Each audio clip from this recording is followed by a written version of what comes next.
शुकासारिखे पूर्ण वैराग्य जाचे, वसिष्ठापरी ज्ञान योगेश्वराचे. कवी वाल्मिका सारिखा मान्य ऐसा, नमस्कार माझा सद्गुरु रामदासा. श्रीराम. मला वाटते अंतरी त्वा वसावे, तुझ्या दासबोधा स्वित्वा बोध व्हावे. अपत्यापरी पाववी प्रेमग्रासा, महाराज या सद्गुरु रामदासा. जय जय रघुवीर समर्थ. श्रीकृष्ण गोविंद हरे मुरारे, हे नाथ नारायण वासुदेव. प्रद्युम्न दामोदर विश्वनाथ, मुकुंद विष्णोर्भगवन् नमस्ते. सच्चिदानंदरूपाय विश्वोत्पत्त्यादिहेतवे, तापत्रयविनाशाय श्रीकृष्णाय वयं नमः. कृष्णाय वासुदेवाय हरये परमात्मने, प्रणतक्लेशनाशाय गोविन्दाय नमो नमः. वसुदेवसुतं देवं कंसचाणूरमर्दनं, देवकी परमानन्दं कृष्णं वन्दे जगद्गुरुं. कृष्णकमलपत्राक्षं पुण्यश्रवणकीर्तनं, वासुदेवै जगद्योनिं नौमि नारायणं हरिं. कृष्णकृष्णेति कृष्णेति यो मां स्मरति नित्यशः, जलं भित्त्वा यथा पद्मं संसारात् उद्धराम्यहं. कृष्णाय वासुदेवाय देवकीनन्दनाय च, नन्दगोपकुमाराय गोविन्दाय नमो नमः. नमः पङ्कजनाभाय नमः पङ्कजमालिने, नमः पंकजनेत्राय नमस्ते पंकजांग्रे. गोपाल कृष्ण भगवान की जय. चतुश्लोकी भागवत. श्री भगवान वाच, ज्ञानं परमगुह्यं मे यद्विज्ञानसमन्वितं, स्वरहस्यं तदङ्गं च ग्रहाणगतितं मया. यावानहं यथा भावो यद्रूपगुणकर्मकः, तथैव तत्त्वविज्ञानमस्तु ते मदनुग्रहात्. अहमेवासमेवाग्रे नान्यद्यत् सतसत्परं, पश्चादहं यदेतच्च यो विशिष्येत सोऽस्म्यहं. ऋतेऽर्थं यत् प्रतीयेत् न प्रतीयेच्चात्मनि, तद्विद्यादात्मनो मायां यथा भासो यथा तमः. यथा महान्ति भूतानि भूतेषु चावचेषु, प्रविष्टान्यप्रविष्टानि तथा तेषु न तेष्वहम्. एतावदेव जिज्ञास्यं तत्त्वजिज्ञासुनात्मनः, अन्वयव्यतिरेकाभ्यां यस्यात् सर्वत्र सर्वदा. एतन्मतं समातिष्ठ परमेण समाधिना, भवान् कल्पविकल्पेषु न विमुह्यति कदाचित्. गोपाल कृष्ण भगवान की जय. दशमस्कंद उत्तरार्ध अवतरणिका. जरासंध युद्ध, द्वारका निर्माण, 50व्यात केले कथन, भस्म झाला काल येऊन, मुचुकुंद कथा 51. बलराम विवाह द्वारकागमन, रुक्मिणीचे पत्र पावला श्रीकृष्ण, त्याचा अध्याय 52. रुक्मिणी हरण 53. लग्न श्रीकृष्ण रुक्मिणीचे, पराभव शिशुपाल रुक्मीचे, 54व्यात तयाचे केले निरूपण. प्रद्युम्न जन्म वध शंभराचा, 55वा तयाचा. जांबुवती सत्यभामा कृष्ण विवाहाचा, समंतकाचा 56वा. समंतक हरण शतधन्वोद्धार, फिरोनी द्वारकेशी आला अक्रूर, 57व्यात मधुर कथा तयाची. श्रीकृष्णाच्या अन्य स्त्रिया, 58वा सांगे तया, 16 सहस्र 100 जाया, 59व्यात कृष्णाशी. श्रीकृष्ण रुक्मिणी संवाद 60वा. अनिरुद्ध विवाह 61वा. रुक्मी वध पुत्रयोग बरवा श्रीकृष्णाचा निवेदिला. उषा अनिरुद्ध मिलन 62. कृष्ण बाणासूर युद्ध 63. नृगराजकथा 64. 65. बलराम व्रजयात्रा. पौंड्रक काशीराजोद्धार 66. द्विविधोद्धार 67. बलराम कोप सांब विवाह 68 वर्णिला श्रवणीय. कृष्ण ग्रहचर्या नारद पाही 69व्यात कथाही. 70व्यात श्रीकृष्णाकडे येई दूत कैदी राजांचा. 71 श्रीकृष्ण इंद्रप्रस्थ गमन. 72 जरासंधोद्धार राजसूय यज्ञ. 73 सोडी राजबंदीवान आला श्रीकृष्ण इंद्रप्रस्था. 74व्यात दुर्योधन यज्ञात पावला अपमान. 75व्यात यज्ञ संपूर्ण राजसूय निवेदिला. शाल्वयुद्ध 76, शाल्वोद्धार 77, दंतवक्त्र विदुरोत्थोद्धार 78, बलराम हस्ते सूतवध, बलबलोद्धार बलराम यात्रा 79 सविस्तरा, सुदाम श्रीकृष्ण भेट मधुरा 80 वर्णिली, सुदाम्याशी ऐश्वर्यप्राप्ती 81 कथाती, श्रीकृष्ण बलराम गोप गोपी भेटी 82, श्रीकृष्ण पट्टराण्यांशी द्रौपदी भेटली 83, वसुदेव यज्ञोत्सव 84, ज्ञान माता पित्याशी 85, सुभद्रा हरण मिथिलेत कृष्ण, जनक श्रुतदेवासी दे दर्शन, एकदा अनेक रूप धारण 86, वेदस्तुती 87, शिवसंकटमोचन 88, भृगुद्वारा त्रिदेव परीक्षेशी 89 वर्णिले, मृत विप्र बालकाशी 89 आणि ऋषिकेशी निवेदिले 90, श्रीकृष्ण लीला विहार. गोपाल कृष्ण भगवान की जय. जय जय रघुवीर समर्थ. श्रीराम जय राम जय जय राम. फाल्गुन वद्य 13-14 म्हणजे 13 सह 14, जसं आपल्या प्रल्हाद महाराजांची पुण्यतिथी असते. कार्तिक वद्य तृतीया सह चतुर्थी, तसंच कालची जी तिथी होती ती आपल्याकडे पूर्ण तिथी होती. पण फाल्गुन वद्य 13-14 आणि शके 1599 या तिथीला समर्थांचे मोठे बंधू श्रेष्ठ श्री गंगाधर स्वामी यांनी आपला देह दहीफळ या गावी ठेवला. अत्यंत रम्य असं वातावरण त्या ठिकाणी आजही आहे. म्हणजे त्या काळामध्ये 300-350 वर्षापूर्वी अगदी असेल. स्वर्गाहून सुंदर असं आहे ठिकाण आहे असं म्हणत त्याने त्या ठिकाणी देह ठेवला. मागे 2 वर्षापूर्वी मी आपले नारायणराव आणि मला वाटतं निलेश गुरुजी असे आम्ही तिघे जाऊन आलो. मी आत्तापर्यंत 3-4दा जाऊन आलो. शक्यतो गेलो तर तेही पुण्यतिथीच्या दिवशी जात असतो.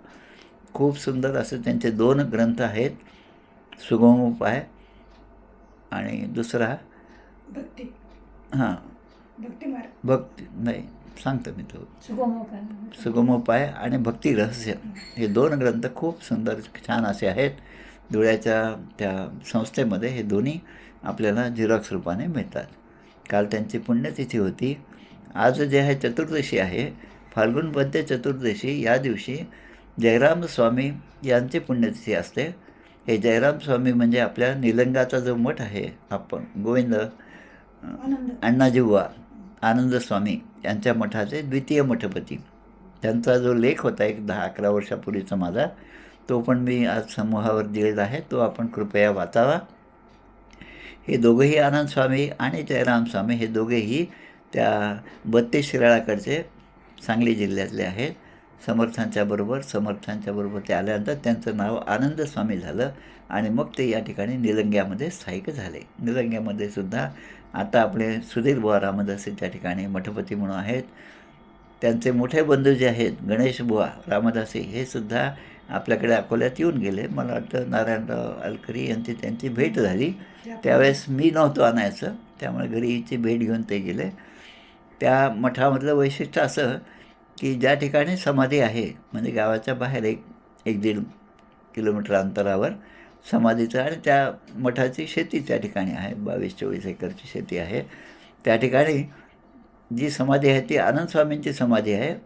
मोठा मारुती आहे त्यामागे, आणि समोरच्या म्हणजे डाव्या बाजूला तिथे जयराम स्वामींची समाधी आहे.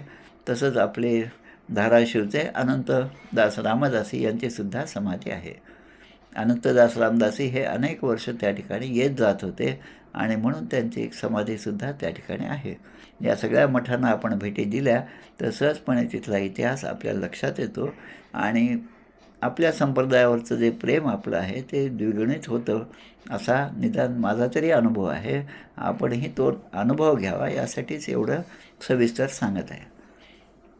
आता तिसरा जो भाग आहे, फाल्गुन वद्य 14 आपण पाहिलं.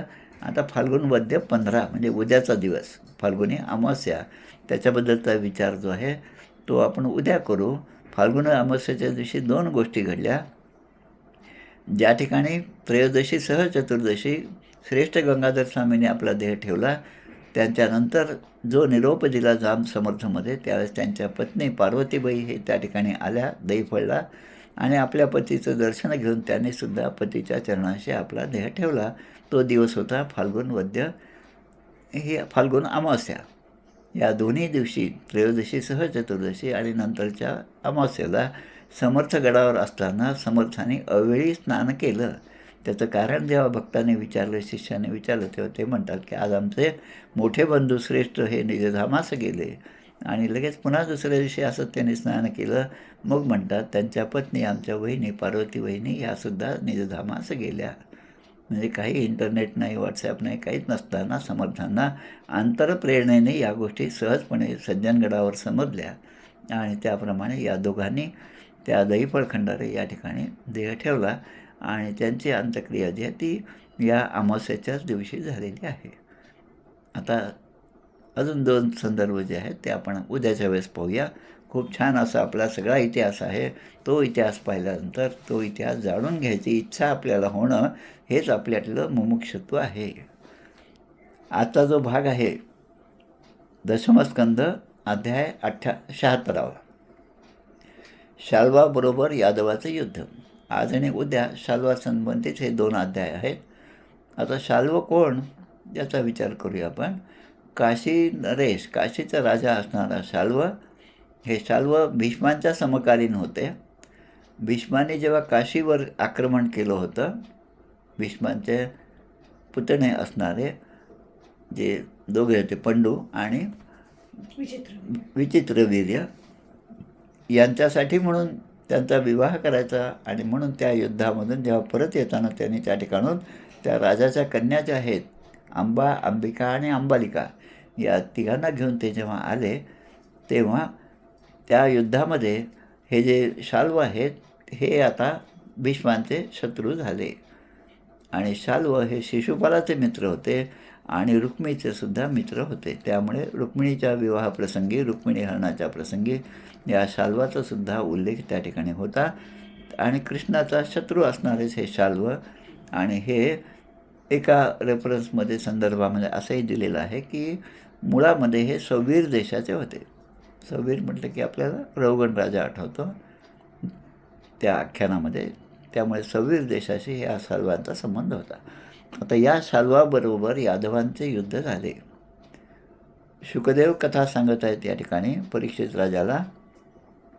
अथान्यदेपि कृष्णस्य शृणुकर्माद्भुतं नृप क्रीडा नरशरीरस्य यथा सौभपतिर्हतः. मनुष्यासारखी लीला करणाऱ्या भगवान श्रीकृष्णांचे एक अद्भुत चरित्र जे आहे, मी तुला आत्तापर्यंत सांगत आलो आहे. त्यामध्ये अनेक चरित्र असली तरी आता अजून एक कथा मी तुला सांगणार आहे. त्यामध्ये या शाल्वाला भगवंताने कसं मारलं हे मी तुला सांगणार आहे. हा शाल्व कोण? तर शिशुपाल सखा शाल्वा. हा शाल्व हा शिशुपालाचा मित्र होता. रुक्मिण्योद्विवाह आगतः. रुक्मिणीच्या विवाहाच्या प्रसंगी त्या कौंडिण्यपुरामध्ये शाल्व आणि इतर सगळे जर आले होते, आणि त्यामध्ये यदुभीर निर्जित संख्ये जरासंधादयस्तथा. तिथे कोण कोण आलं होतं त्यांची नावं दिले. तत्र शाल्वो जरासंधो दंतवक्त्रो विदुरथः आजग्मुर्चैद्य पक्षीयाः पौंड्रकाः सहस्रशः. हा श्लोक जो आहे तो 53व्या अध्यायातला हा श्लोक आहे. म्हणजे त्या विवाहाच्या प्रसंगी कोण कोण आलं ते देतात. त्यामधला शाल्व जो आहे त्याच्यासाठी हे 2 अध्याय आहेत. जरासंध वधाचा अध्याय आपण मागे 3-4 अध्यायामध्ये पाहिलं. आता दंतवक्त्र आहे त्याचासुद्धा जो आहे तो पुढे त्यांचं पण आपले भगवान श्रीकृष्ण त्याचासुद्धा हिशेब करतात. म्हणजे आमचे एक प्रवचनकार खूप चांगलं सांगतात, परित्राणाय साधूनाम हे त्यांच्या अवताराचं मुख्य रहस्य आहे. आणि तो अवतार घेतल्यानंतर जसा आपण जाता जाता 2-4 घरातला कचरा जरी दिसला तर आपण जसा बाहेर फेकून देतो, तसं या सगळ्यांचा उद्धार किंवा यांना मारलेलं भगवान श्रीकृष्णाने आहे. शाल्वा प्रतिज्ञाम अकरोत शृण्वताम सर्वभूभुजाम अयादवीं क्ष्मां करिष्ये पौरुषम मम पश्यत. आता या शाल्वाशी श्रीकृष्णाचं वैर कशामुळे आहे? तर यांनी सगळ्या राजांच्या समक्ष एक प्रतिज्ञा केली. प्रतिज्ञा काय? तर मी या पृथ्वीवरून यादवांचे नावच पुसून टाकेल. आता यादव म्हणजे भगवान श्रीकृष्णांचा वंश. यादव आहे, वृष्णी वंश आहे, या सगळ्या वंशाचा मी नाश करेन असं त्यांनी सगळ्या राजांसमोर प्रतिज्ञा घेतली होती. आता ही प्रतिज्ञा म्हणजे भगवंतालाच आता मी नामशेष करून टाकेल अशी ही प्रतिज्ञा आहे आणि ही मूर्खासारखी केलेली प्रतिज्ञा आहे. आता दुसरी प्रतिज्ञा त्याचबरोबरीने आपल्याला पाहिजे असेल तर आता जे आपलं सिरियल चालू आहे काय उदयगांबे मला वाटतं, त्यामध्ये परशुरामाची कथा झाली, रेणुका मातेची कथा झाली आणि आता पुढे परशुरामाची जी कथा आहे, परशुराम जे आहेत ते पृथ्वीला निक्षत्रिय करतात 21 वेळा, ती जी कथा आहे. आता ते निक्षत्रिय करणं त्याचं जे कारण आहे ते कारण, आणि इकडे या शाल्वाने जो प्रतिज्ञा केली ते म्हणजे किती विरोधार्थी आहे हे लक्षात घ्या. आता जर मला एखादी गोष्ट साध्य करायची असेल तर मी त्यासाठी तप केलं पाहिजे, म्हणून या शाल्वाने आता तप करायला सुरुवात केली. आता जेव्हा आपण एखादी गोष्ट प्राप्त करण्याचा प्रयत्न करतो तेव्हा आपल्यासमोर एक 5-10 विकल्प असतात. त्या विकल्पामधला आपल्याला जमणारा आणि सगळ्यात सोपा विकल्प कोणता याची आपण आधी निवड करतो आणि त्याप्रमाणे त्या मार्गाने जातो. मग आता देवतांना प्रसन्न करायचं असेल तर कोणता देव असा आहे की जो आपल्याला सहजपणे प्रसन्न होईल? मग सगळ्यात सोपा म्हणजे भगवान महादेव, ज्यांना भोळा शंकर म्हणता, आशुतोष म्हणता. आशुतोष म्हणजे अगदी साध्या कमीत कमी उपासनेने प्रसन्न होणारा देव म्हणजे भोळा शंकर. आणि म्हणून त्या शाल्वानी इति मूढ प्रतिज्ञाय देवम पशुपतीम प्रभूम, पशुपती प्रभूचं आराधना करायला त्याने सुरुवात केली. आणि काय केलं? पाम सममुष्टीम सुकृत ग्रसन. आता त्या आराधनेमध्ये जेवण खाणं वगैरे सगळं सोडलं आणि दिवसभरामध्ये केवळ एक वेळ मूठभर धूळ खाऊन तो राहत असे. लक्षात घ्या, साधकाची साधना कशी असते ते यावरून समजतं. आणि अशा साधनेने भगवंताची प्राप्त झाल्यानंतर तो साधक कशा प्रकारची मागणी करतो, विपरीत अशी मागणी या ठिकाणी त्याने केलेली आहे. आणि असं वर्षभर झालं, वर्षभर एक मूठ धूळ खाऊन राहिले आणि भगवंतांना प्रसन्न करून गेलं. आता ते काय म्हणतात? संवत्सरांते भगवान आशुतोष उमापती. 1 वर्ष झालं आणि उमापती प्रत्यक्ष प्रकट झाले आणि त्यांनी त्यांचा उद्धार करायचं ठरवलं. आता शाल्वाने मागणी केली, आता मला तुला काय पाहिजे तो वर मागून घे, वरम ब्रूही वरम ब्रूही. आता याने मागणी अशी केली, भगवंता तुझं स्मरण मला अखंड राहावं अशी मागणी सहजपणे करायला पाहिजे होती, पण ते सोडून यांनी मागणी केली की मला असं एक विमान द्या की जे देव, असुर, मनुष्य, गंधर्व, नाग आणि राक्षस म्हणजे सगळ्याच गोष्टी या सगळ्यांना नष्ट करता येणार नाही असं विमान द्या. म्हणजे मनामध्ये शत्रुत्व आहे आणि भगवंताची आराधना करत आहे आणि भगवंत प्रसन्न झाल्यावर मागणी केली काय तर मला यांना मला नष्ट करू शकणार नाहीत अशी गोष्ट मला द्या. आणि ते विमान असं असावं की माझी इच्छा असेल तिकडे ते जावं असं शाल्व म्हणतो. आणि यदुवंशासाठी अत्यंत ते भयानक असेल, कारण यदुवंशाशी त्याचं वैर आहे, म्हणून अशा प्रकारची मागणी त्याने केली. देवासुर मनुष्यानां गंधर्वो रगराक्षसां अभेद्य कामगम वव्रे स यानम वृष्णीम भीषणम. कामगम म्हणजे विमान. विमानाचा अर्थ असा एक सांगितला, विगतः मान यस्य, ज्याचा मान गेलेला आहे. म्हणजे मान आणि अपमान या दोन्हीला जो समप्रमाणात पाहतो, सारख्या प्रमाणे पाहतो, स्थितप्रज्ञस्य का उच्यते, स्थितप्रज्ञस्य का भाषा, असं जे दुसऱ्या अध्यायामध्ये अर्जुनाने विचारलेलं आहे त्याचा हा अर्थ हा विमान म्हणजे ज्याचा मान गेला आहे. ज्याला मान असो किंवा सन्मान असो त्यामध्ये तो एकाच दृष्टीने या दोन्हीकडे जो पाहतो त्याचे श्रेष्ठत्व, त्या भक्ताचं श्रेष्ठत्व त्यामध्ये दिसून येतं. आता पण यांनी जे विमान मागितलं ते कोणत्या कारणाने की देव, असुर, मनुष्य, गंधर्व, नाग, राक्षस यांना नष्ट करता येणार नाही. म्हणजे मी त्यामध्ये असेल तर मी नष्ट होणार नाही आणि माझ्या मनात जसं येईल तसं तिकडे जाईल. आणि अजून बरेच काही कंडिशन आहेत, ते पुढे पुढे येणारच आपले या अध्यायामध्ये.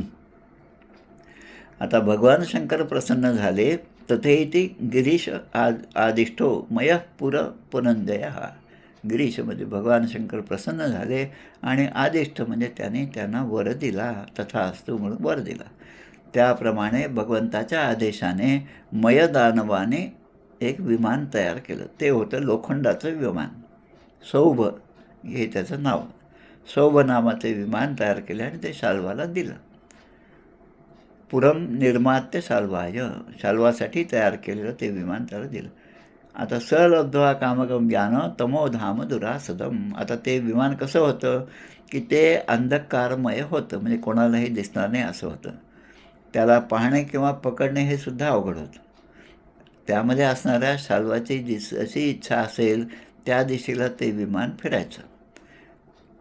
त्याच्या मनात येईल त्या ठिकाणी ते उतरायचं आणि ते विमान शाल्वाने घेऊन त्या विमानाच्या साह्याने किंवा त्याची ढालत करून त्या शाल्वानी द्वारकेवर आक्रमण केलं. ययो द्वारवतीम शाल्वो वैरम वृष्णीकृतम स्मरण. वृष्णी वंशाशी आपलं असणारं वैर याचं स्मरण ययो द्वारवतीम शाल्वो. त्याने शाल्वाने त्या द्वारवती म्हणजे द्वारकेवर आक्रमण केलं. आता ती द्वारकाच्या शाल्वाने आपल्या अवाढव्य सेनेला या द्वारकेला चारी बाजूनं घेरलं. तिथली जी काही घरं होती, फुलं असणारी बाग होते, उद्यान होते, सगळं उद्ध्वस्त करू लागलं. ज्या काही इमारती होत्या त्यासुद्धा उद्ध्वस्त होऊ लागल्या. नागरिक ज्या ठिकाणी मनोरंजनाचं स्थळ होतं, फिरायला जात होते, ते सगळं त्यांनी नष्ट केलं. आणि विमानातून त्यांनी शस्त्रांचा मोठा वर्षाव सुरू केला. शिला द्रुमाश्च शयनहा सर्पा आसार शर्कराहा. शिलाखंड, मोठमोठे दगड, झाड, विजा, साप आणि गारा असं त्या ठिकाणी पडू लागल्या. प्रचंड चक्र वातोद्भूत रजसा आच्छादिता दिशा. सगळ्या दिशासुद्धा धुळीने असा, म्हणजे आपण आत्ताच्या भाषेमध्ये, पर्यावरणाच्या भाषेमध्ये AQI म्हणतो त्याला. AQI म्हणजे खूप धूळ असली की समोरचं दिसत नाही. आता किती अंतराचं दिसत नाही त्यावरचं ते AQIचं गणित असतं. आता जसं त्रिपुरासुराने पृथ्वीला त्रस्त करून सोडलं होतं तसंच या शाल्वाच्या विमानाने द्वारकापुरीला त्रस्त केलं होतं. प्रद्युम्नो भगवान वीक्ष बाध्यमाना निजाहा प्रजा. आता प्रद्युम्न त्या ठिकाणी द्वारकेमध्ये होते. प्रद्युम्नाने हे सगळं पाहिलं. महाभैष्टत्य अभ्यधात वीरो रथारूढो महाशया. भैष्ट्य म्हणजे घाबरू नका तुम्ही, असं त्यांनी सगळ्या द्वारकावासियांना धीर दिला. भगवान श्रीकृष्णाचे पुत्र असणारे हे प्रद्युम्न वीर होते, श्रेष्ठ होते आणि भिवू नका म्हणून आश्वासन दिलं. आणि ते स्वतः रथावर बसले आणि बरोबर सैन्य घेतलं. त्याची नावं दिलेली आहेत. सात्यकी आहे, चारुदेशना आहे, सांब आहे, म्हणजे हे सगळे भगवंताचेच पुत्र आहेत, या प्रद्युम्नाचे भाऊ आहेत. त्याप्रमाणे अक्रूर, कृतवर्मा, भानुविंद, गद, शुक, चारण या सगळ्यांना बरोबर घेतलं. अपरेच महेश्वासा रथ पाहा आणि रथे भाश्व पदातिभी. आणि बरोबर अश्व, रथ, घोडे आणि पायदळ सैन्य असं सगळं घेऊन त्याने त्याच्यावर चढाई केली. आता हा तर चढाई करण्यासाठी आलाच होता आणि प्रद्युम्नाचं सैन्य आणि हे सैन्य यांचा त्या ठिकाणी मोठं घनघोर असं युद्ध झालं. जसं दैवासूर संग्रामामध्ये युद्ध झालं तसंच या ठिकाणी युद्ध झालं. प्रद्युम्नाने आपलं दिव्य अस्त्र जे होतं ते अस्त्र त्यावर सोडलं आणि ते सोडल्यानंतर सौभपती म्हणजे सौभ विमानात बसलेला शाल्व जो होता त्याच्याजवळ जी माया होती, जी भगवान शंकराच्या आशीर्वादाने मयाने दिलेली होती, ती सगळी नष्ट झाली.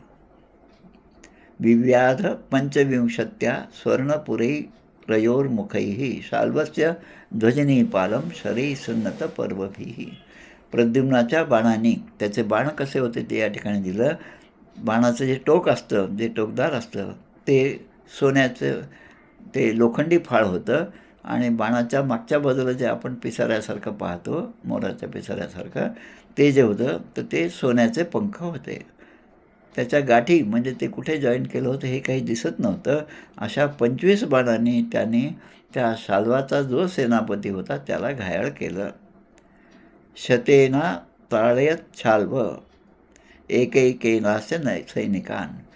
आणि मग या शाल्वाला त्याच्यावर 100 बाण प्रद्युम्नाने सोडले. प्रत्येक सैनिकावर एक एक बाण सोडला आणि जे सारथी होते त्यांच्यावर 10-10 बाण सोडले. आणि त्यांचं वाहन जे होतं, रथ होते, त्यावरसुद्धा 3-3 बाण सोडले. असा हा त्यांचा पराक्रम पाहून प्रद्युम्नाचा सगळ्यांना मोठं अद्भुत आणि महान आश्चर्य वाटू लागलं.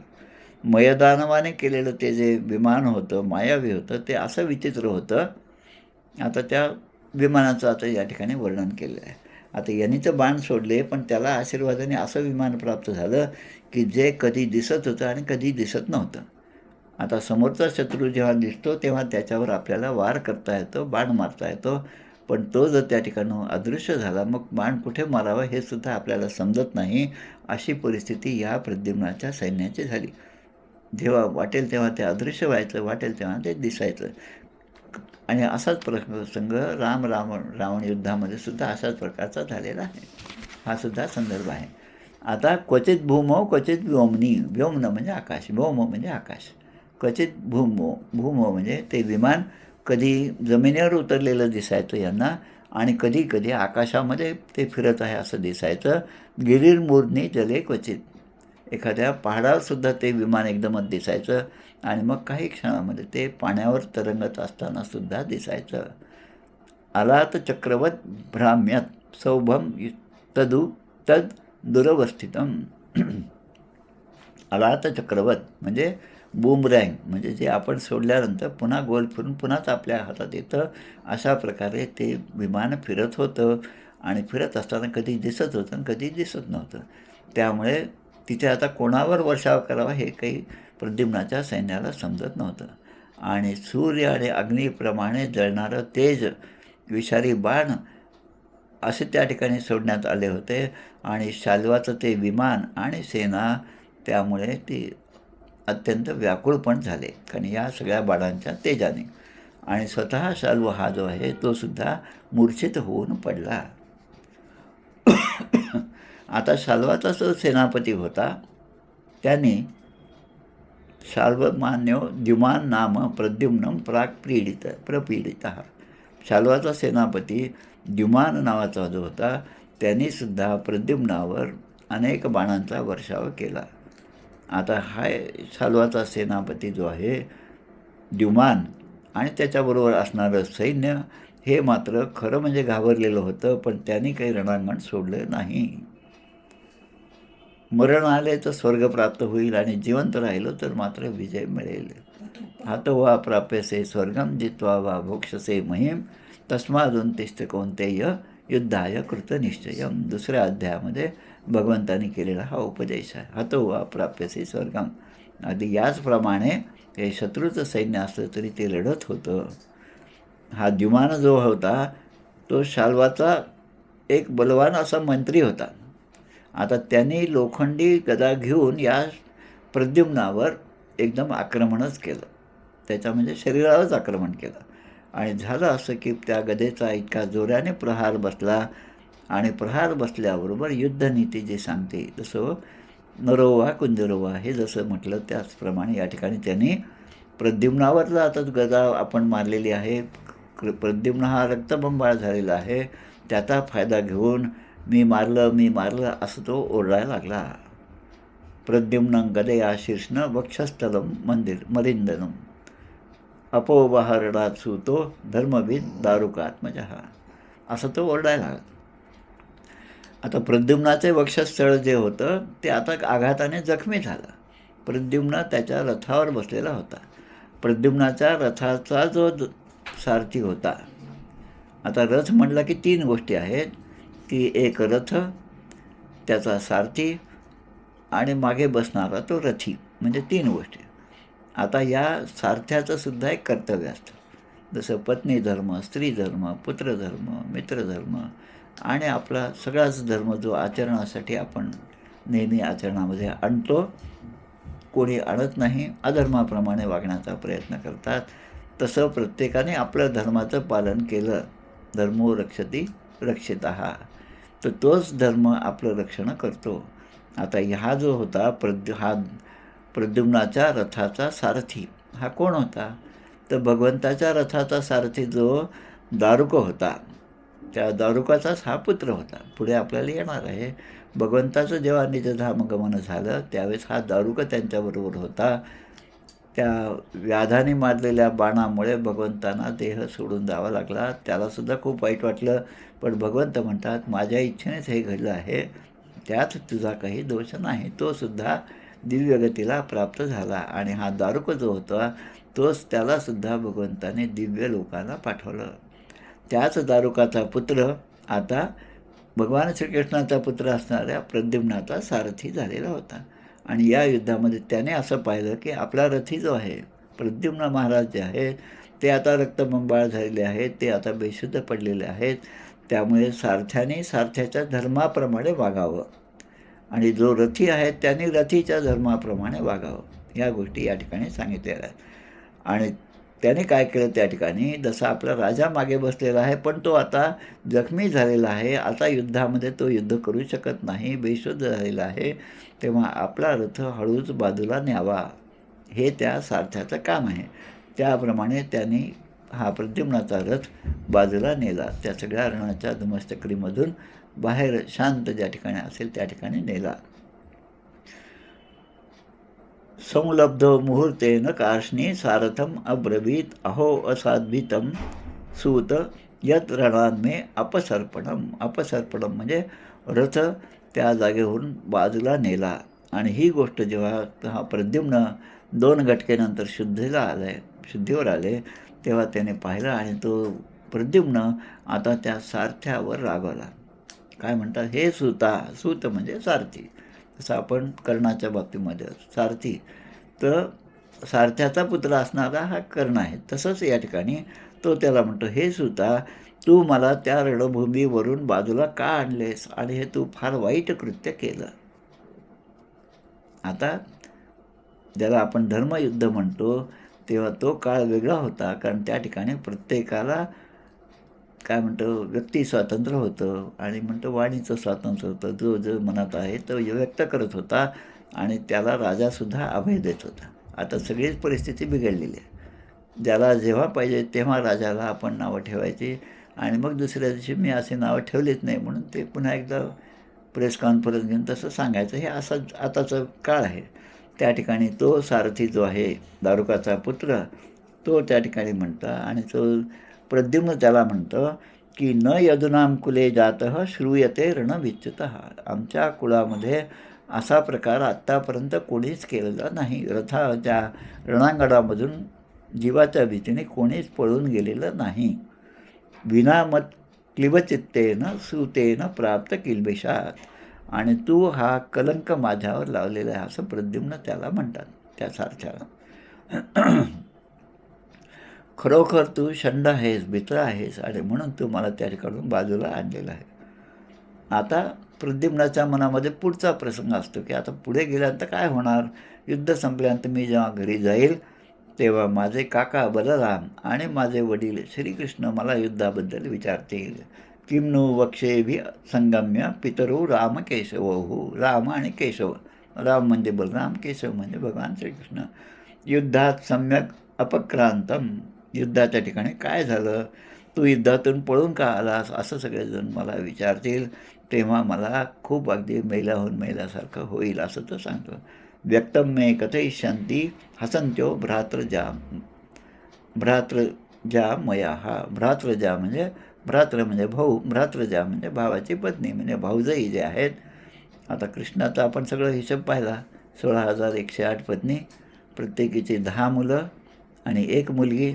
आता त्यांचेसुद्धा लग्न झाले असतील आणि म्हणून प्रद्युम्न म्हणतो आता घरी गेल्यानंतर माझ्या बहिणी या घटनेवरून मला सगळ्या चिडवतील. त्या ठिकाणी दिलं खिल्ली उडवतील, चेष्टा करतील. क्लैब्यम कथम कथम वीर तवान्यही कथ्यताम वृधे.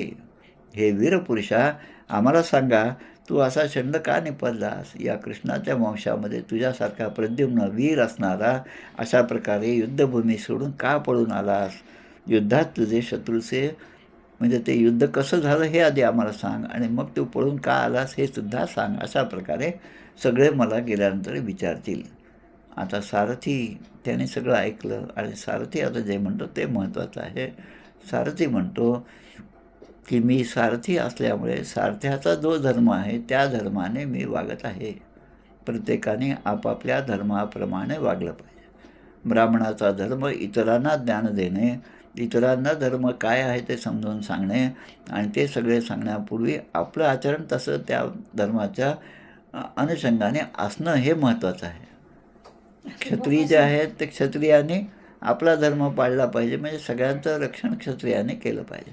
जसं रक्षण आपल्या शीख बांधवांनी, सगळ्यांचा इतिहास पहा, 10 जे शीख गुरु आहेत त्या सगळ्यांचा इतिहास पहा.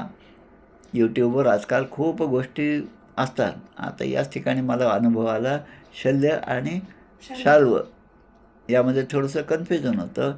ते गुगलमध्ये टाकल्याबरोबर त्याचं दोन्हीचं उत्तर मला चांगल्या प्रकारे मिळालं.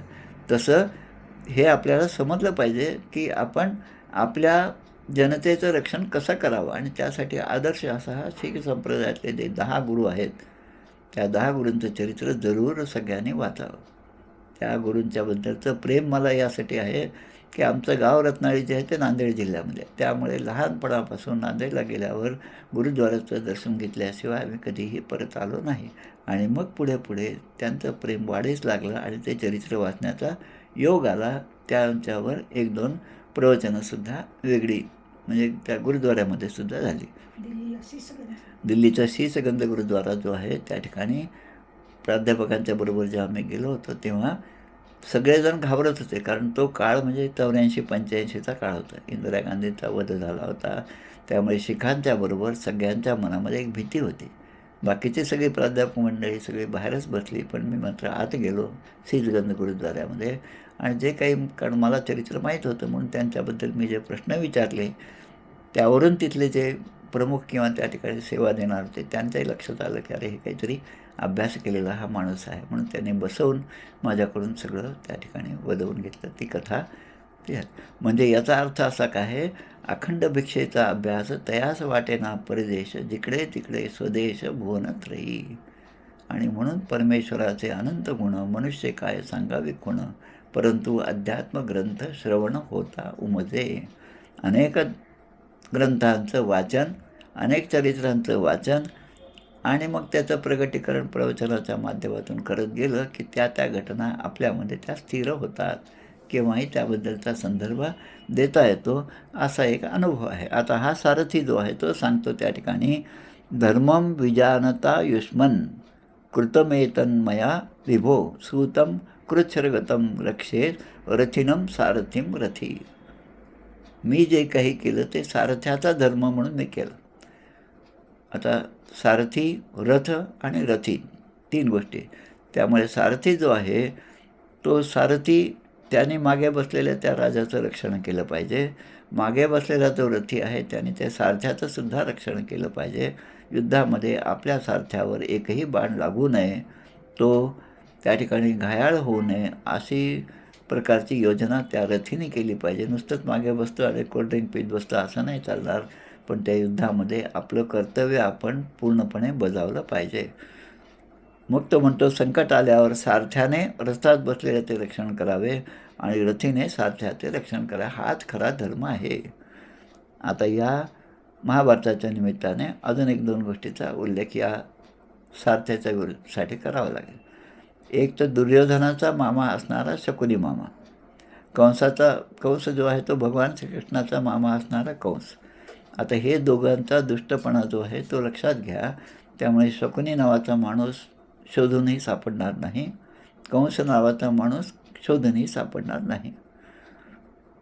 आता दुसरीकडे शल्य कोण आहेत, कारण महाभारतामध्ये शल्याचं सुद्धा आख्यान येतं. आता हे मद्र देशाचे राजे आहेत शल्य. नकुल सहदेवांचे मामा आहेत. आपल्याला माहिती आहे नकुल सहदेवांची आई म्हणजे माद्री. पंडूराजाच्या 2 पत्नी कुंती आणि माद्री. कुंतीचे 3 पुत्र युधिष्ठिर, भीम आणि अर्जुन, आणि नकुल सहदेव हे जे आहे ते माद्रीचे 2 पुत्र.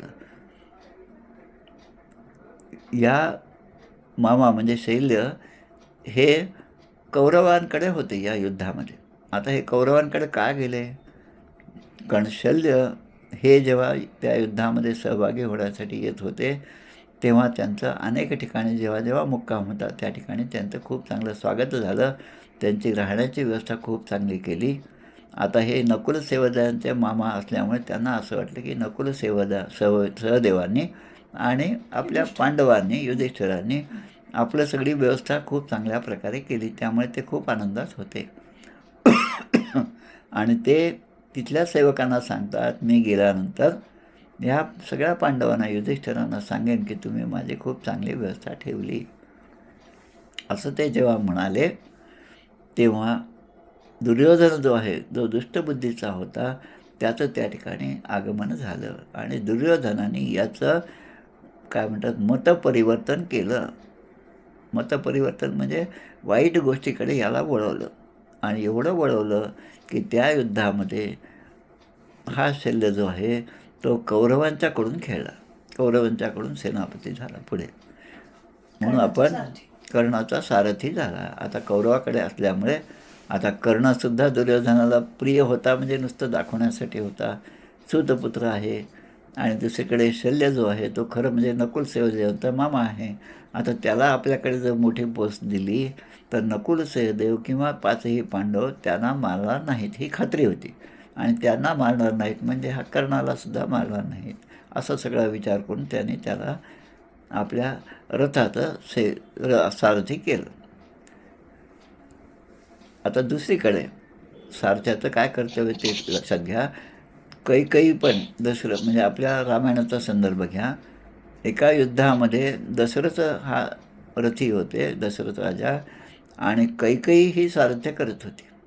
आणि त्या युद्धामध्ये या दशरथांवर सुद्धा अगदी बिकट प्रसंग आला, त्यावेळेस त्यांनी याला मदत केली आणि आपल्या पत्नीने सारथी बनून आपल्याला मदत केली, म्हणून दशरथ राजा प्रसन्न झाले आणि तिला वर मागण्यास सांगितले. आणि ते वर जे होते, ते 2 वर जे होते, ते ती म्हणते की मी हे वर मला जेव्हा पाहिजे तेव्हा मी मागून घेईल. आता इकडे हे सारथी पहा आणि इकडे हा सारथी पहा, दारुकाचा पुत्र असणारा आणि प्रद्युम्नाचा सारथी, म्हणजे दोघांच्या विचारामध्ये त्या दोघांची पोस्ट एकच आहे. जसं सरकारमध्ये पोस्ट दोघांची सारखी असते, पण एक सन्मार्गाने वागणारा असला आणि दुसरा भ्रष्टाचारी असला तर त्या दोघांचा परिणाम त्यांना पुढे पुढे भोगावाच लागतो. तसं या ठिकाणी झालेलं आहे. शल्यग्राहवती कृपेण वहनी कर्णेन वेलाकुला भीष्म द्रोण तटा जयद्रथ त्याला गांधार निरोत्पला शल्यग्राहवती कृपेण वहनी कर्णेन वेलाकुला. मग आपल्या या गीतेमध्ये अगदी छोटं 2, 4, 6 रुपयाचं जरी गीतेचं पुस्तक घेतलं तर त्यामध्ये हे सगळे श्लोक सुरुवातीला दिलेले आहेत, गीतेचं महात्म्य सांगणारे. मग आता ही कैकेयी जी आहे तिने वर मागितले आणि त्या 2 वरामुळे रामाला वनवासामध्ये जावं लागलं आणि भरताला राज्यसिंहासन प्राप्त करावं, हे 2 वर तिने मागून घेतले. आता इथे हा सूत म्हणजे हा सारथी जो आहे तो मागत आहे की तुमचं जीवित्व जे आहे ते रक्षण करणं हे माझं काम असल्यामुळे मी माझ्या धर्माने वागलो, असं त्याने सांगितलं. आणि मग एतत् विदित्वा तु भवान मया पोवाहितो रणात. रणात म्हणजे रणातून पंचमी विभक्ती आहे, अपादान म्हणजे वेगळे होणं. रणातून मी तुमचा रथ वेगळा केला आणि मी मयापो वाहितो रणात, त्या रणातून तुमचा रथ वाहून बाहेर आणला. उपसृष्ट परेणेती मूर्छितो गदया हतः, कारण तुम्ही त्या गदेच्या प्रहाराने हत म्हणजे तुम्ही बेशुद्ध झाला होता, आणि त्यामुळे माझं कर्तव्य तेच होतं की तुम्हाला सुरक्षित ठेवलं, आणि त्याप्रमाणे मी तुम्हाला सुरक्षित ठेवण्यासाठी तुमचा रथ बाहेर आणला, त्या रणाच्या धुमाचक्रीमधून बाहेर आणला. आणि मग याने आपली भूमिका, आपला धर्म स्पष्ट केला, राजासमोर आपला धर्म स्पष्ट करण्याचं स्वातंत्र्य. आणि हे म्हणजे काय म्हणतात त्याला, आजकाल आपण फ्रीडम ऑफ स्पीच म्हणतो, ते अशा प्रकारचं त्या काळामध्ये होतं. आताचं सगळंच बदललेलं आहे, त्यामुळे आताच्या ह्याच्यामध्ये जर आपण तुलना केली तर तो काळ किती चांगला होता हे लक्षात येतं. अशा प्रकारे हा जो अध्याय आहे त्यामध्ये या शाल्वाशी युद्ध प्रद्युम्नाचं झालेलं आहे. आता पुढच्या अध्यायामध्ये आपण उद्या पाहणार आहोत की या शाल्वाचा उद्धार भगवंताने कसा केला, ते उद्या आपण पाहणार. आता उद्याचा दिवस म्हणजे पुन्हा फाल्गुन अमावस्या, त्यामुळे सुरुवातीला आपण 2 गोष्टी पाहतो. श्रेष्ठ गंगाधर स्वामी आणि पार्वतीबाई जे आहेत त्यांच्या चरित्राचा थोडासा भाग, आणि नंतर उद्याच्या अमावस्येच्या दिवशी ज्यांचा जन्म झाला ते आमचे हनुमंत महाराज वावर हिरेकर कुलकर्णी, जे आपल्या गोंदवलेकर महाराजांचं मूळ घराणं आहे, त्या हनुमंत महाराजांचे उद्या जन्मदिवस आहे. त्यानिमित्त सुरुवातीलाच आपण एक 5-10 मिनटं त्यांच्याबद्दल पाहून हा दुसरा अध्याय जो आहे 77वा अध्याय शाल्वाचा उद्धार तो आपण उद्या पाहूया. इथे श्रीमद्भागवते महापुराणे पारमहंस्यां संहितायां दशमस्कंदे उत्तरार्धे शाल्वयुद्धे षट्सप्ततितमोध्याय, हा म्हणजे 76वा अध्याय या ठिकाणी पूर्ण होतो. श्रीराम जय राम जय जय राम.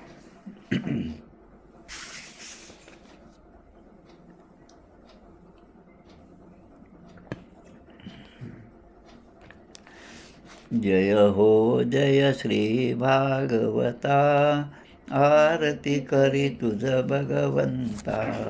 जय हो जय श्री भागवता, आरती करी तुझ भगवंता. श्री शुकमुनीने परम भक्तीने नाना परीने गायले जा हरिचरिता. आरती करी तुझ भगवंता. वेद तरुचे मधुर फळ, स्वादुरसेचे सोज्वळ. आत्मा राम मुनी अचळ, सेवुनी करीती जन सफळ. महापर्वणी आली अवनी, की अगहरणी भवजलतरणी ती पतिता. आरती करी तुझ भगवंता. येथे व्यासाची वाणी, सार्थक हरिगुण गावोनी. पुराणी मुकुटमणी, परम प्रेमामृत जननी. सहज सेविता भाविक भक्ता, उदारदाता मोक्ष तत्वता देहाता. आरती करी तुझ भगवंता. गमते जणू मानस तीर्थ, 12 सोपाने युक्त. निर्मल भक्ती जले भरित, विहरे हरिहंस चितेथ. श्लोक सुकुमले संत अलिकुले, सेवुनी रमले भान विसरले रस पिता. आरती करी तुझ भगवंता. अपार महिमा ग्रंथाचा, वदवे ना कोणाचाचा. मेवा कविवर संतांचा, प्राणची कीर्तनकाराचा. गणुबोधाचा स्वयंप्रभेचा, 12 कळीचा रवी अंतरीचा तमहरता. आरती करी तुझ भगवंता. ग्रंथ नव्हे हा श्रीकृष्ण, गीते वेधी मन पूर्ण. अनन्य होता या शरण, खचित टळे जन्म मरण. त्रितापजाती चिरये शांती, नाथ ही वदती रामपदी ठेवी माथा. आरती करी तुझ भगवंता. जय हो जय श्री भागवता, आरती करी तुझ भगवंता. गोपाल कृष्ण भगवान की जय. जय जय रघुवीर समर्थ. श्रीराम जय राम जय जय. हो, नमस्कार. धन्यवाद. मी लता बोलते. जय जय रघुवीर समर्थ. जय श्रीराम. नमस्कार.